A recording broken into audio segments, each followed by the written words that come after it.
So we're joined by a very special guest, Jillian Bell. How's it going? Good. How are you? I'm great, It's good thank to see you. you.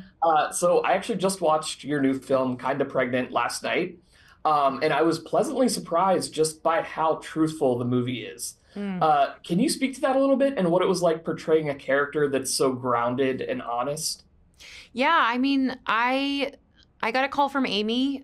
She said there's this movie I'm doing and I really want you to come do it. And I had told her I was prepping my first film as a director, and so I wasn't sure if I could do it. And then it pushed miraculously, and I was able to read the script, and I was just so in love with how real and honest and authentic the character was. Like it for me, I don't always get to play sort of the grounded character. I've gotten to do it once before Right. in Brittany Runs a Marathon, and it was one of my favorite shooting experiences. And so to have these like the basis of this movie be about this friendship that is sort of going through I'm going to use a pun, the biggest bump they've ever experienced. Yeah, um, I just thought it was really cool to see that, Amy's vision of this, and obviously Tyler's as well, like is like let's have this be fun and hysterical and show the realness of like what's crazy about pregnancy and the journey through it. But right. also, honestly, the movie is truly about female friendship and how you can see the ugliest side of someone and still decide you're my best friend and I'm sticking through it with you. And that's Yeah. how you know you have a friend for life. Absolutely, yeah. And now this isn't your first time playing an expecting mother either. You worked on The Night Before with Seth Rogen. Yes. How would you compare those two roles of Kate in Kind of Pregnant with Betsy from The Night Before? I think it's really interesting because Kate, I think what I was drawn to with The Night Before originally was like, I've never seen a pregnant woman in a movie that is like terrified to have a baby, like just absolutely like, oh, I don't want to do this. And the night before she gives birth, it's basically she's giving her husband drugs to go out and have a good time for her. And I Right. just thought that was really interesting and fun. And with this one, I don't know, something about Kate just felt uh like one of my close sister friends. Like it's like I someone who's just very um, unafraid to state like her husband's kind of a piece of crap right now and he's not supporting me enough and I need my Yeah. ladies. And specifically my one female friend that's been with me through it all. And I just haven't really seen that before either. So I think there's something of like, I'd heard in our industry that a lot of times like, oh, you're gonna end up playing the wife or the pregnant one, and I kind of was like, okay, well instead I'm gonna play a pimp in Office Christmas Party, and Yeah. um, and like a drug dealer and fist fight, but like as a teacher. But I think that so I'm always looking for something that's like a slightly different angle of something we've seen a million times, There's something to it that's like, okay, we're not inventing the wheel, but it's also like this is done in a way that I'm like, I've never seen it before. For sure, Yeah. for sure. And I think this movie works so well because it feels like a drama, and that kind of allows the jokes and the bits to really hit you hard. Right. Uh, for you coming from such a comedic background, was that difficult to live in those heavier moments of the film? No, I actually find those the most liberating. Obviously that's my background is in comedy and it's so much fun to improvise, and especially when you're doing it, opposite someone like Amy Schumer.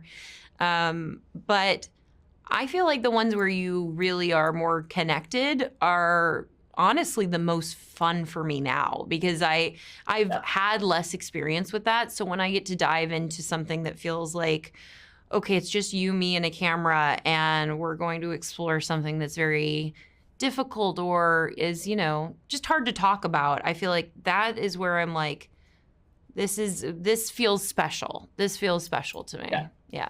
Yeah, for sure. I'm going to go back 10 years here. In Okay. 2015, you and Jonah Hill were nominated for the best fight in 22 Jump Street Yes. at the MTV Movie Awards. Now that's a huge honor in itself, but even crazier, do you remember who hosted that year? Oh my gosh, who did host? The only thing I remember is that Jennifer Lopez won an award right before I think right before one of the categories I was nominated for. Yeah. And she gave such a beautiful, thought out speech. And I was like, I didn't write anything. Dear God, now I hope I don't win. And we didn't win. And I was so like, okay, I've learned my lesson. If I'm ever nominated for another one of these, you have to write something, Jillian. Oh But my who was the host? It was Amy Schumer. No way. It was crazy, yeah. So I was like, is there something cosmic about that that like 10 years later you guys would link up? Oh my gosh, I think so. The second I met Amy, I was like, you know when you lock eyes with someone, you're like, yep, you're it. You're a friend for my life now. Deal with it. We just had that attitude towards each other. Like there was no forming our chemistry together because we just had it. Like there was something about her that I was like, yeah, I don't know you yet, and I would tell you every single secret I have because I feel like it's safe with you. So That's awesome. I love that.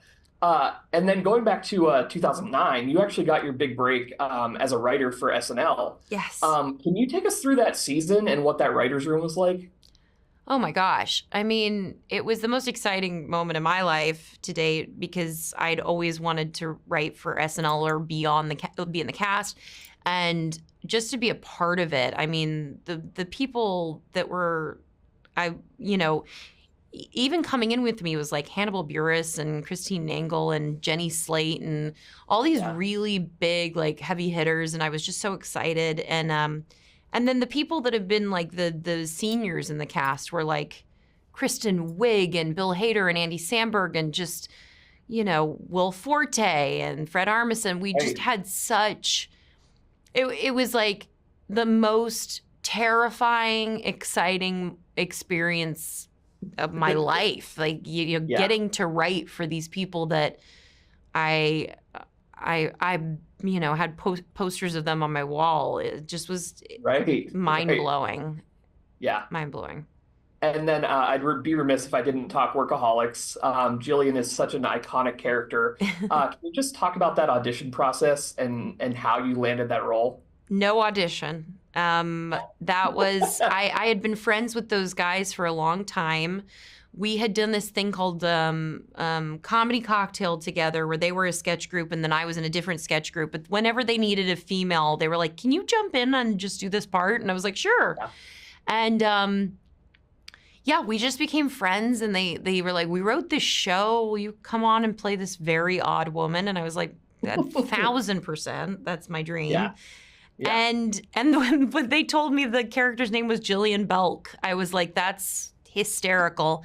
And to this day, if people are like, Jillian, I'm like, oh yeah, I assume I know them. I don't assume it's from Workaholics. So it's very confusing, but like, you know, I mean, truly launched everything for me. Yeah, that's so wholesome. Thank you so much for your time. This was great. I really appreciate it. Thank you so much. It's so nice to chat with you. Yeah, you too. Thank you. All right. Have a good one. Bye.